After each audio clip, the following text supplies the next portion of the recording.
अब हम मैप पे आ जाते हैं। तो आर्य सबसे पहले बसे कहां, उनका जो एक सेटलमेंट था वो कहां था? आर्यन फर्स्ट सेटल्ड इन सप्त सैंधव प्रदेश। सप्त सैंधव, संस्कृत में यह शब्द बार बार इस्तेमाल किया जाता है, 7 नदियों का प्रवेश। तो एग्जाम में पूछा गया था, उसमें एक नदी का नाम देके उसमें कॉम्बिनेशन पूछा गया था, तो ध्यान से पढ़ना, राइट। सप्त सैंधव प्रदेश, आर्यन सबसे पहले सप्त, सप्त का मतलब होता है 7 नदियों, 7 रिवर्स के एरिया में जाकर बसे, सप्त सैंधव कहा गया। कौन कौन सी नदियां थी? वो नदियां थी इंडस, सिंधु। तो अब तुम्हें समझ में आ गया होगा, कल अगर आपने क्लास मेरी की होगी तो आपको अच्छी तरह समझ में आ गया होगा कि नदियों के भी आसपास क्यों। क्या कल का कोई मेरा स्टूडेंट जवाब दे सकता है? मैंने हिस्ट्री को ज्योग्राफी के बेस पे कनेक्ट किया था। क्या कोई स्टूडेंट जिसने कल की मेरी क्लास की कोई भी इज्जत रखी हो, क्या वो मुझे बता सकता है वाई रिवर वैलीज, केवल नदियों की घाटी ही क्यों? केवल नदियों की घाटी ही क्यों?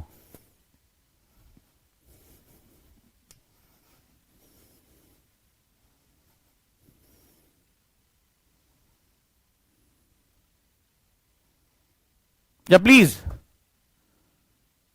भाई, मेरी जिम्मेदारी आपको बताना है। मैंने कौन से बिना आपसे पूछे बताया? तो अब आपको मुझे वापस करना पड़ेगा मेरा काम। मैं किसी के साथ अपना उधार नहीं रखता।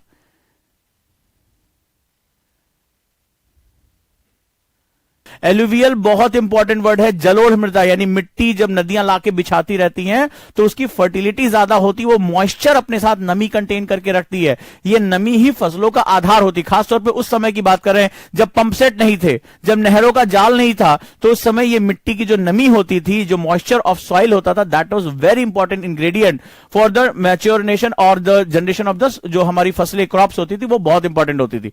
शाबाश, वेरी गुड। अब देखो ज्योग्राफी, हिस्ट्री पढ़ाते पढ़ाते हम ज्योग्राफी पे आ गए।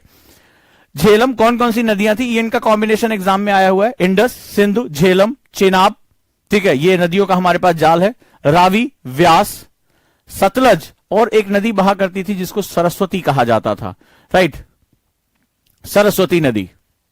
तो ये नदियों का कॉम्बिनेशन है, भूलना नहीं, ठीक है। लोगों को लगता है ये जो है विलुप्त हो गई है सरस्वती नदी, तो संगम पे जो त्रिवेणी है, यहां गंगा, यमुना, सरस्वती, ये नदी जो है आगे चलकर जब टेक्टोनिक मूवमेंट्स होते हैं या तमाम तरह के परिवर्तन आते हैं, ये नदी विलुप्त हो जाती है, आगे चलकर ये गायब हो जाती है। So Indus, Jhelum, Chenab, Ravi, Beas, Sutlej and Saraswati नदियां, ये कॉम्बिनेशन यहां पर पाया जाता था। दिस इज नोन एज सप्त सैंधव प्रदेश। ये हमारा सप्त सैंधव प्रदेश था। और आप देखें कि गंधार जो हमारा अफगानिस्तान वर्तमान में है, वहां से ये नदियां ये अलग अलग रूपों में, शुरुआत में जो है वो जब हमारा पूर्व वैदिक काल था यानी प्री वैदिक पीरियड, और जब आगे चलकर आर्यन का विस्तार किधर की तरफ होगा, तुम नेचुरली बताओ कि आगे चलकर जब तुम मान लो अंग्रेजों ने कहा कि ऑस्ट्रिया रीजन से आए, यानी कि ये जो है वो क्या हुआ, एक इंडो ऑस्ट्रेलियन रीजन से आए, अपने साथ संस्कृत लैंग्वेज लेकर आए, अब ये यहां से यहां तक आ रहे हैं, आगे चलकर नेचुरली इनका विस्तार कहां होना चाहिए, आप मुझे बताओ। इधर आपका कोस्टल एरिया है, इधर आपका एलिवेटेड है, यानी कि लैंड यहां पर ठीक नहीं है, तुम अभी सभ्यता की शुरुआत कर रहे हो, तुम घुमंतु हो, नोमैडिक हो, तो नेचुरली तुम कहां सेटल होना चाहोगे? जहां तुम्हारे पास फर्टिलिटी, फूड सिक्योरिटी, तुम्हारे पास इनकम सिक्योरिटी को मेंटेन करने और अपनी आबादी को बढ़ाने के सारे जो है वो साधन मौजूद हो, सेटलमेंट मौजूद हो, राइट। कहां पर जाओगे? You will move near to the river's end toward the plain, ठीक है। धीरे धीरे तुम किधर की तरफ जाओगे? तुम धीरे धीरे ऐसी तरफ जाओगे जहां प्लेन एरिया में आपको ट्रांसपोर्टेशन, सेटलमेंट यानी अधिवास, परिवहन, अपनी सेनाओं को रखने, अपने आवास बनाने, एग्रीकल्चर को प्रॉस्परस करने की सारी सुविधा होती। ओनली प्लेन नहीं कहोगे, प्लेनर एरिया नीचे की तरफ भी जा रहा है, river side and planar area both, जहां पर जलोढ़ मृदा, जहां पर जो है वो सारी नदियां एलुवियल सॉइल को फैलाती चली जा रही हैं। तो धीरे धीरे तुम्हें दिखाई पड़ेगा कि ये क्षेत्र धीरे धीरे तुम्हारा विस्तार होता चला जाएगा। कौन कौन सा रीजन? ये पूरा रीजन आप देखते जाएंगे जो है वो उत्तर वैदिक काल तक, यानी वैदिक काल के जो है वो आगे विस्तार होने तक धीरे धीरे ये पॉपुलेशन ऑटोमेटिकली इधर की तरफ जाएगी, डाउन साइड नहीं जाएगी। डाउन साइड भी आप जा सकते थे, लेकिन आप देखोगे सबसे पहले आबादी ये गंगा यमुना का जो दोआब है, ब्रह्मपुत्रा तक ये क्या होगा, लगातार मूवमेंट करेगा, बिकॉज ज्योग्राफी डिफाइन कल्चर। कल मैंने बताया था भूगोल संस्कृतियों को भी जो है बताता है, संस्कृत में सब कुछ शामिल हो जाता है, ठीक है, सब कुछ शामिल हो जाता है। क्लियर हुआ? तो रिवर के साथ साथ प्लेनर एरिया में भी वो जाएंगे। हिली रीजन में क्यों नहीं? क्योंकि सॉइल जो होगी हिली रीजन में कभी डेवलप नहीं हो पाती, मैच्योर सॉइल नहीं हो पाती। देखो इसको बोलते हैं लॉजिक, इसको बोलते हैं अंडरस्टैंडिंग। क्यों पर्वतीय क्षेत्र में आज भी आबादी आपकी कम है और मैदानी क्षेत्र में आज तुम भारत के मैदानों को उठा के देख लो, सबसे सघन जनसंख्या, मोस्ट पॉपुलस डेंसिटी कहां रहती है? प्लेन्स में रहती है। दिल्ली की आबादी पर जो है वो आप पॉपुलेशन डेंसिटी उठा के देखिए, प्लेन्स में। लेकिन सबसे ज्यादा ट्रांसपोर्टेशन डेवलपमेंट प्लेन्स में है तुम्हारे पास। सबसे ज्यादा तुम्हारे पास जितनी भी सुविधाएं और ये एक्सप्रेस वे बन रहे हैं सब प्लेनर एरिया में बन रहे हैं, कोई माउंटेनियस एरिया में नहीं है, because that is a very difficult, very जो है वो बहुत कॉस्टली होता है वो अफेयर, राइट। डन, समझ में आया? तो आगे धीरे धीरे कहां जाएंगे हम देखते चलते हैं।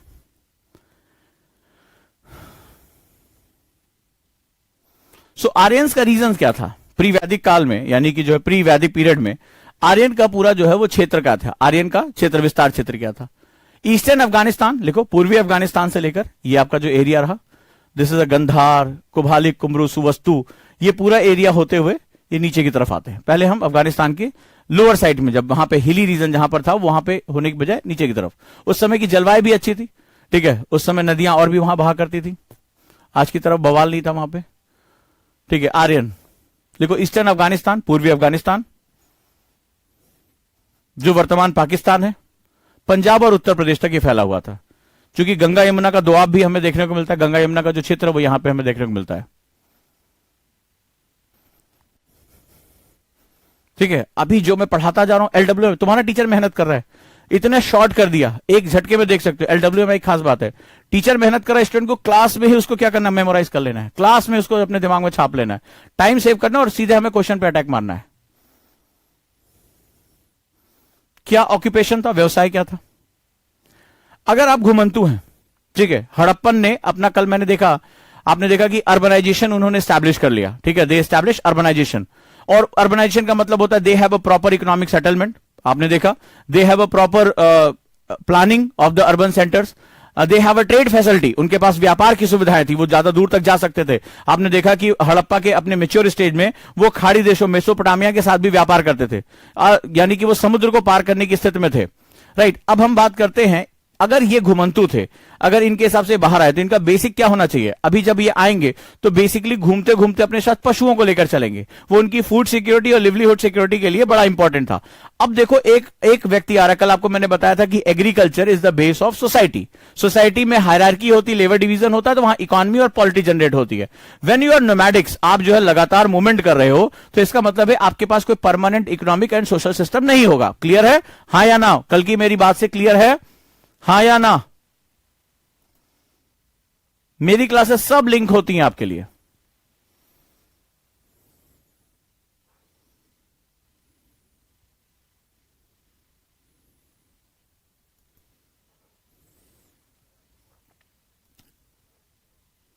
इस समय जो मैं कह रहा हूं उसको एकदम दिमाग लगा दो, हर एक दिन यूपीएससी एस्पिरेंट के लिए बहुत इंपॉर्टेंट होता है।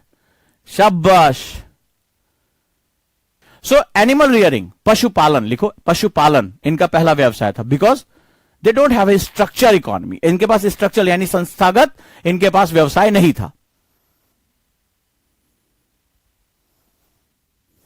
दूसरा, बेसिक एग्रीकल्चर, स्पेशली ये घुमंतु यानी कि ये स्थानांतरित कृषि, झूम cultivation, shifting cultivation, slash and burn जिसे कहा जाता है, ठीक है, झूम खेती किया करते थे, तो बेसिक एग्रीकल्चर था।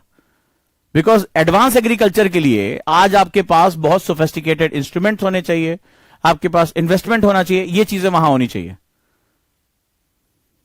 राइट। अगला क्या उगाते थे? जौ, गेहूं, वीट, बार्ले, जौ, गेहूं, लिख लो जल्दी जल्दी, इतना छोटा छोटा लिखने में तुम्हें कौन सा है? कभी देखा इस तरह की क्लास में लेक्चर, बड़े बड़े पैराग्राफ लिखाए जाते हैं, स्लाइड्स दिखाई जाती है?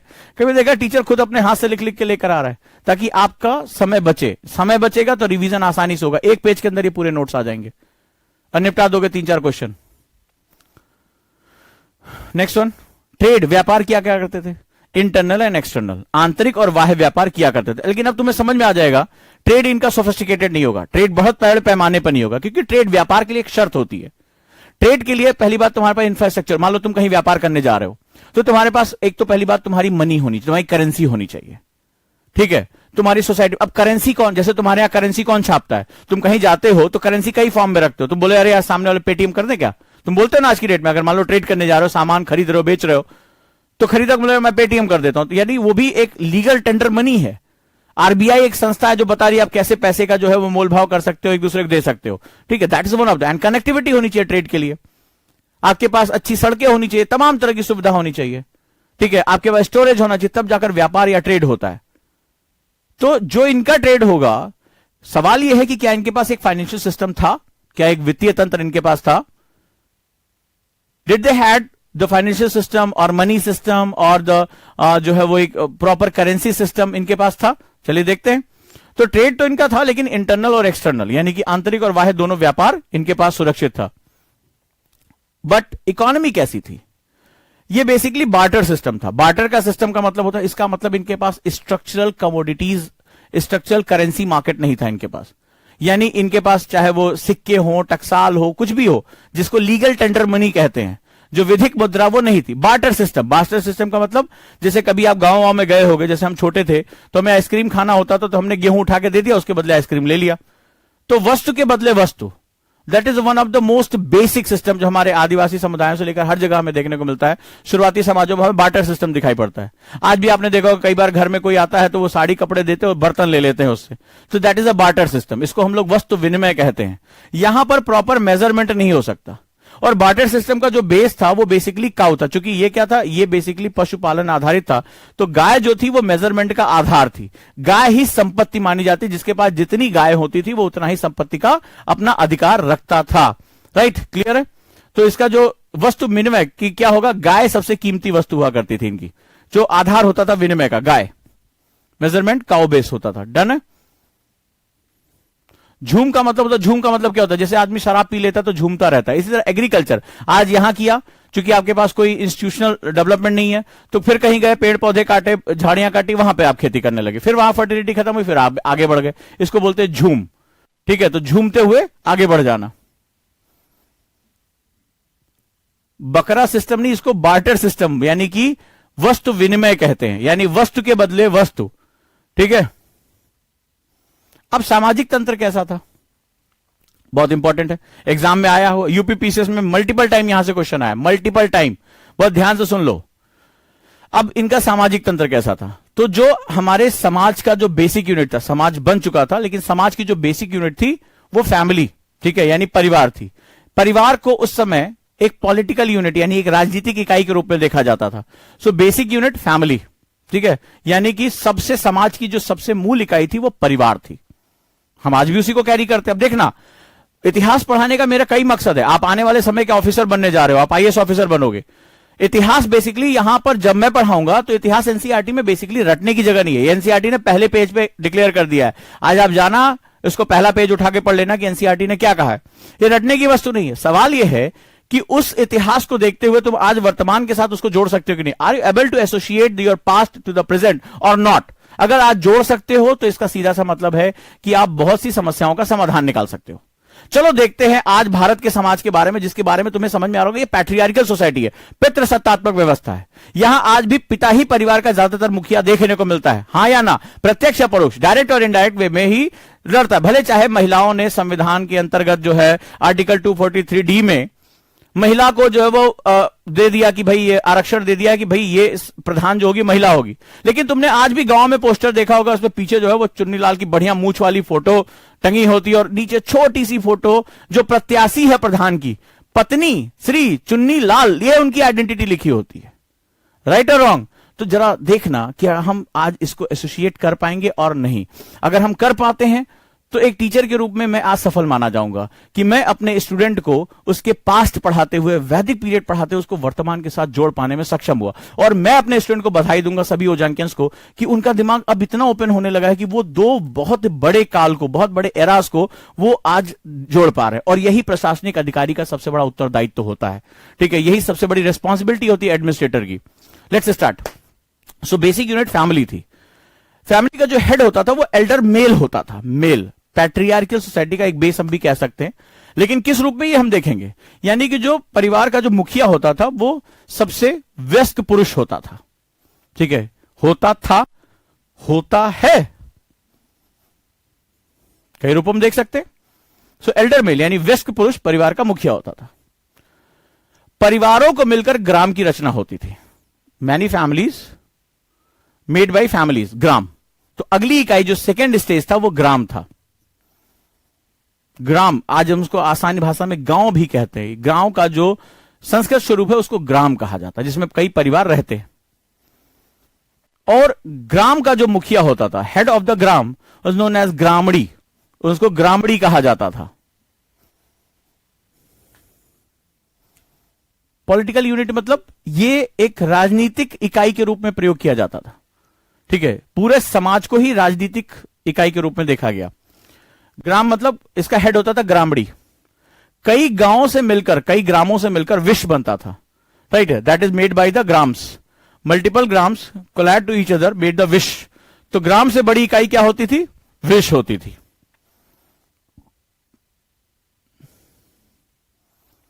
विश का जो हेड होता था दैट इज नोन एज विशपति। इसे क्या बोला जाता? विशपति कहा जाता था। जो विश का मुखिया होता था, जिसके अंदर ग्राम्स आते थे, ग्राम्स के अंदर फैमिलीज आती थी, वो क्या होता था? विशपति कहलाता था। कई विश को मिलाकर जन बनते थे।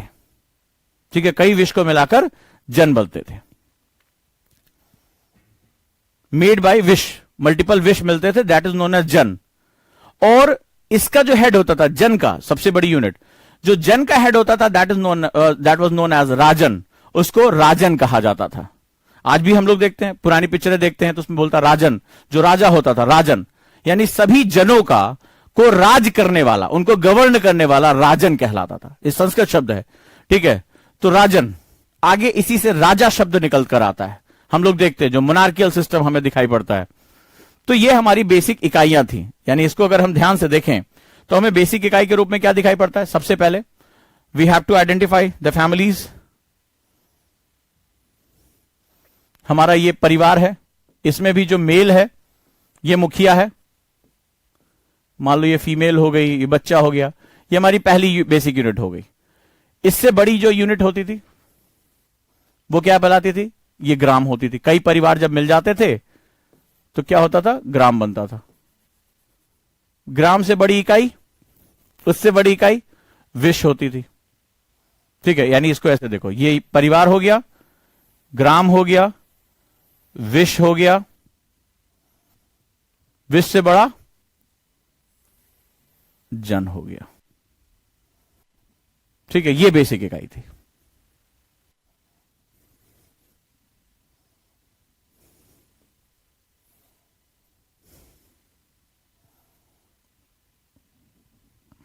Done?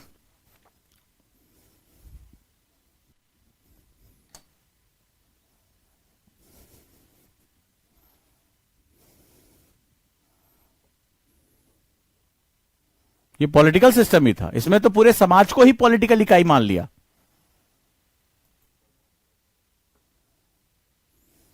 Done? So in that way अभी हम इसमें एक कैरेक्टर और लेकर आ रहे हैं। चलो, अब किसी भी शासन को चलाने के लिए हमें बेसिकली एडवाइजर, फिलोसफर्स, दर्शन शास्त्री की आवश्यकता पड़ती है। तो पॉलिटिकल हेड के रूप में तो हमारे पास राजन था, but there was another segment था हमारा, इसको पुरोहित कहा जाता था। बहुत सम्मान प्राप्त था इसको। ये बेसिकली वो जो लिटरेचर पढ़ता था, फिलोसफिकल बातें करता था, या बेसिकली ये आध्यात्मिक गुरु होता था। तो there was another segment that is known as purohit. इसको पुरोहित कहा जाता था।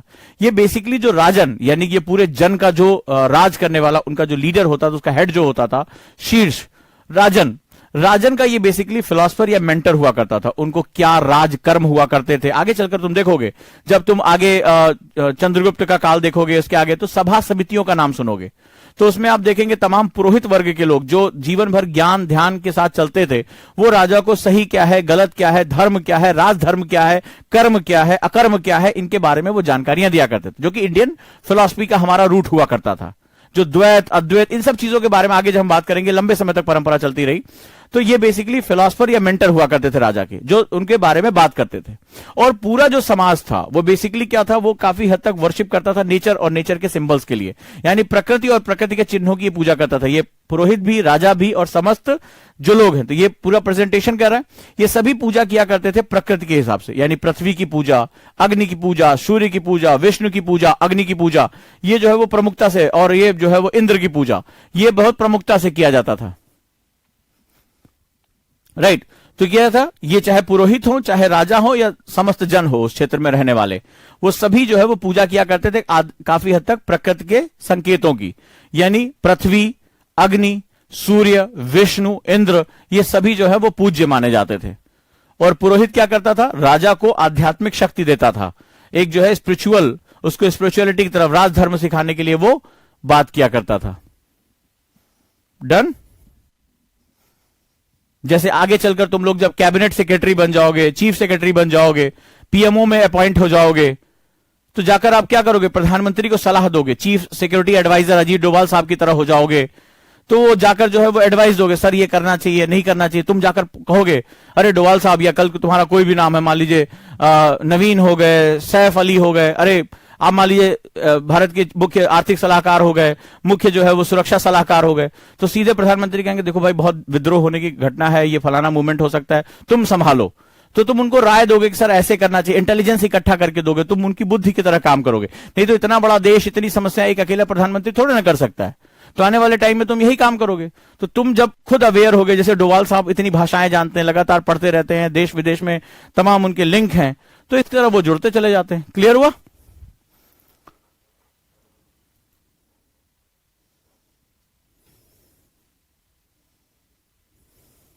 What kind of internal and external trade in the Aryans is this type? देखो, इंटरनल ट्रेड बहुत लिमिटेड था। जब आपके पास बार्टर सिस्टम होता है तो आप वस्तुओं का विभाजन नहीं कर सकते, यानी मुद्रा जब वस्तु विनिमय के रूप में होती है तो आप इसमें स्टोरेज फैसिलिटी नहीं लेकर आ सकते, ठीक है, और तुरंत आप इसको विभाजन नहीं कर सकते, डिविजिबिलिटी नहीं होती इसमें। सो बहुत ही लिमिटेड ट्रेड हुआ करता था, आसपास के इलाकों के साथ वो ट्रेड करना। और जहां से वो आते चले गए हैं, उसकी जो ब्रिटिश थ्योरी, हालांकि मैं उस थ्योरी को एक्सेप्ट नहीं करता हूं, तो उसके साथ वो बेसिकली वो लगातार जब यात्रा करे तो वो सभी के साथ अपना ट्रेड करते हुए चले आ रहे हैं।